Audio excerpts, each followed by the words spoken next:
ನಮಸ್ಕಾರ ಫ್ರೆಂಡ್ಸ್, ಇವತ್ತಿನ ವಿಡಿಯೋದಲ್ಲಿ ತುಂಬಾ ಸುಲಭವಾಗಿ ದಿಢೀರ್ ಅಂತ ಬೆಂಡೆಕಾಯಿ ಪಲ್ಯವನ್ನು ಯಾವ ರೀತಿ ಮಾಡೋದಂತ ನೋಡೋಣ. ತುಂಬಾ ರುಚಿಯಾಗಿರುತ್ತೆ. ನೀವು ಒಂದು ಬಾರಿ ಟ್ರೈ ಮಾಡಿ ನೋಡಿ. ಈಗ ಯಾವ ರೀತಿ ಮಾಡೋದಂತ ನೋಡೋಣ ಬನ್ನಿ ಫ್ರೆಂಡ್ಸ್. ನೋಡಿ, ನಾನಿಲ್ಲಿ ಬೆಂಡೆಕಾಯನ್ನು ತೊಳೆದ್ಬಿಟ್ಟು ಒಂದು ಒಣ ಬಟ್ಟೆಯಲ್ಲಿ ಒರೆಸ್ಕೊಂಡು ಈ ರೀತಿ ಸಣ್ಣ ಸಣ್ಣದಾಗಿ ಕಟ್ ಮಾಡ್ಕೋಬೇಕು. ಈ ರೀತಿ ಕಟ್ ಮಾಡ್ಕೊಂಡಾದ್ಮೇಲೆ ಗ್ಯಾಸ್ ಮೇಲೆ ಒಂದು ತವವನ್ನು ಇಟ್ಬಿಟ್ಟು ಅದರಲ್ಲಿ ನಾವು ಕಟ್ ಮಾಡಿ ಇಟ್ಕೊಂಡಿರುವಂಥ ಬೆಂಡೆಕಾಯನ್ನು ಹಾಕಿಬಿಟ್ಟು ಫ್ರೈ ಮಾಡ್ಕೋಬೇಕು ಫ್ರೆಂಡ್ಸ್. ಎಣ್ಣೆ ಹಾಕ್ದಿರನೇ ಇದನ್ನು ಚೆನ್ನಾಗಿ ನಾವು ಫ್ರೈ ಮಾಡ್ಕೋಬೇಕು. ನೋಡಿ ಫ್ರೆಂಡ್ಸ್, ಈಗ ನಾನು ತೋರಿಸ್ತೀನಿ. ಈ ರೀತಿ ಫ್ರೈ ಆಗಿರಬೇಕು ಫ್ರೆಂಡ್ಸ್. ನೋಡಿ, ಈ ರೀತಿ ಫ್ರೈ ಆಗಿರಬೇಕು. ಈಗ ಗ್ಯಾಸ್ ಮೇಲೆ ಒಂದು ಬಾಣಲಿಯನ್ನು ಇಟ್ಬಿಟ್ಟು 2 ಟೇಬಲ್ ಸ್ಪೂನಷ್ಟು ಎಣ್ಣೆಯನ್ನು ಹಾಕಿದ್ದೀನಿ.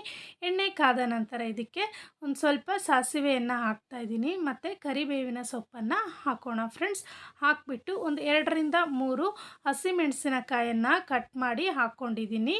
ಮತ್ತು ಇದಕ್ಕೆ ಒಂದು ಕಟ್ ಮಾಡಿ ಇಟ್ಕೊಂಡಿರುವಂಥ ಈರುಳ್ಳಿಯನ್ನು ಹಾಕ್ತಾಯಿದ್ದೀನಿ. ಈರುಳ್ಳಿ ಚೆನ್ನಾಗಿ ಫ್ರೈ ಆಗಬೇಕು. ಈರುಳ್ಳಿ ಸ್ವಲ್ಪ ಫ್ರೈ ಆದಮೇಲೆ ಇದಕ್ಕೆ ಒಂದು ಕಟ್ ಮಾಡಿ ಇಟ್ಕೊಂಡಿರುವಂಥ ಟೊಮೆಟೊ ಹಣ್ಣನ್ನು ಹಾಕಬೇಕು.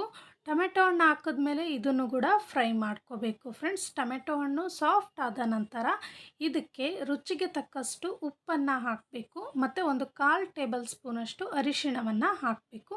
ಅರಿಶಿಣವನ್ನು ಹಾಕಿದ್ಮೇಲೆ ಇದನ್ನು ಮತ್ತೆ ಒಂದು ಬಾರಿ ಈ ರೀತಿ ಫ್ರೈ ಮಾಡ್ಕೊಂಬಿಡಿ. ಫ್ರೈ ಮಾಡ್ಕೊಂಡಾದ ನಂತರ ಇದಕ್ಕೆ ನಾವು ಆವಾಗಲೇ ಬೆಂಡೆಕಾಯನ್ನು ಹುರಿದ್ಬಿಟ್ಟು ಇಟ್ಕೊಂಡಿದ್ವಲ್ಲ, ಆ ಬೆಂಡೆಕಾಯನ್ನು ಇದಕ್ಕೆ ಹಾಕಬೇಕು. ಇದಕ್ಕೆ ಹಾಕಿಬಿಟ್ಟು ಚೆನ್ನಾಗಿ ಇದನ್ನು ಮಿಕ್ಸ್ ಮಾಡ್ಕೋಬೇಕು ಫ್ರೆಂಡ್ಸ್. ನೋಡಿ, ಈ ರೀತಿ ಮಿಕ್ಸ್ ಮಾಡ್ಕೊಂಡಾದ್ಮೇಲೆ ಇದ್ರ ಮೇಲೆ ಒಂದು ಪ್ಲೇಟನ್ನು ಮುಚ್ಚಿಬಿಟ್ಟು ಒಂದು 5ರಿಂದ 10 ನಿಮಿಷ ಗ್ಯಾಸನ್ನು ಲೋ ಫ್ಲೇಮಲ್ಲಿ ಇಟ್ಬಿಟ್ಟು ಬಿಟ್ಬಿಡೋಣ.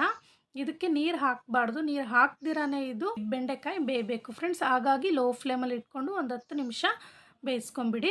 ನೋಡಿ, ಇವಾಗ 10 ನಿಮಿಷ ಆದಮೇಲೆ ಪ್ಲೇಟನ್ನು ತೆಗೆದ್ಬಿಟ್ಟು ಇದಕ್ಕೆ ಒಂದು ಸ್ವಲ್ಪ ಕಾಯಿ ತುರಿಯನ್ನು ಹಾಕ್ಕೊಂಡ್ಬಿಟ್ಟು ಮಿಕ್ಸ್ ಮಾಡ್ಕೊಂಡ್ಬಿಟ್ರೆ ಸೂಪರ್ ಟೇಸ್ಟಿಯಾಗಿರುವಂಥ ಬೆಂಡೆಕಾಯಿ ಪಲ್ಯ ರೆಡಿ ಆಯಿತು.